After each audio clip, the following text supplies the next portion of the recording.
جب آپ وصیت لکھنے بیٹھیں گے تو آپ کو معلوم ہوگا کہ آپ ہی وہ شخص ہیں جس کا آپ کی جائیداد میں کوئی حصہ نہیں۔ جو تقسیم کرو گے تمہارے پاس اسی کی فراوانی ہو جائے گی، پھر وہ دولت ہو، علم ہو، آسانیاں ہو، محبت ہو یا نفرت۔ کچھ بھی ایک جیسا نہیں رہتا، پھر چاہے وہ وقت ہو، حالات ہو یا انسان۔ اختلافات ہونے کے باوجود کسی کے ساتھ احترام سے پیش آنا کمزوری نہیں، بہترین تربیت اور خاندانی ہونے کی دلیل ہے۔ کچھ لوگ خود کو انسان نہیں فرشتہ سمجھنے لگتے ہیں اور ان کے کام بھی فرشتوں جیسے ہوتے ہیں، یعنی دوسروں کے گناہوں اور برائیوں کا حساب رکھنا۔ کئی بار مرد بھی جلا دیے جاتے ہیں اس جہیز کی آگ میں جو اس نے کبھی مانگا ہی نہیں۔ چراغ اس لیے قابل احترام ہوتا ہے کہ وہ دوسروں کے لیے جلتا ہے، دوسروں سے نہیں جلتا۔ اپنی اولاد کو اپنا دوست بنا کر اچھا انسان بنا دو، ورنہ برے لوگ انہیں اپنا دوست بنا کر برا انسان بنا دیں۔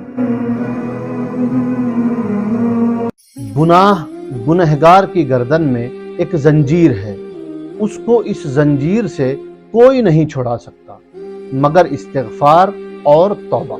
چلو آؤ کرتے ہیں توبہ کے سجدے۔ عاجزی جتنی بڑھتی ہے ایمان اتنا ہی مضبوط ہوتا ہے، تکبر جتنا بڑھتا ہے ایمان اتنا ہی کمزور ہو جاتا ہے۔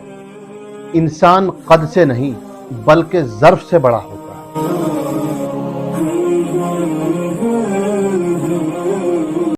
2 دن کی زندگی ہے، 2 اصولوں پر گزار دو، رہو تو پھولوں کی طرح، بکھرو تو خوشبو کی طرح۔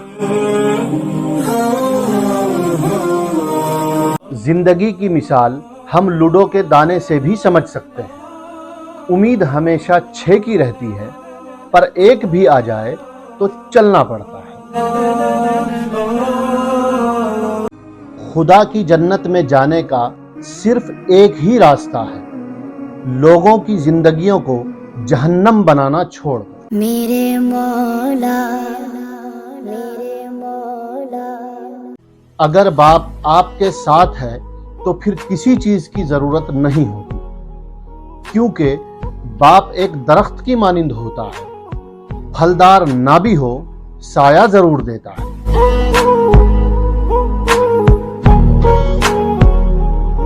اپنی خوشیوں اور غموں کا دوسروں سے موازنہ بے سکونی کا سبب بنتا ہے۔ شکر ادا کرنے میں ہی عافیت، برکت اور سکون ہے۔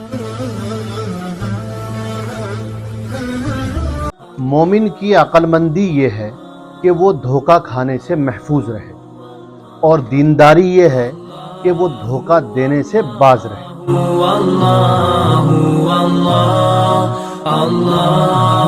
طنز اور بحث سے رشتے کمزور ہو جاتے ہیں، اس لیے اپنوں سے کبھی ایسی لڑائی مت کرنا کہ لڑائی تو جیت جاؤ مگر اپنوں کو ہار دو۔ خاموشی عظیم نعمت ہے، بالخصوص اس مقام پر جہاں اختلافات زیادہ، آوازیں بلند، علم کی کمی اور دلیل کی کوئی اوقات نہ ہو۔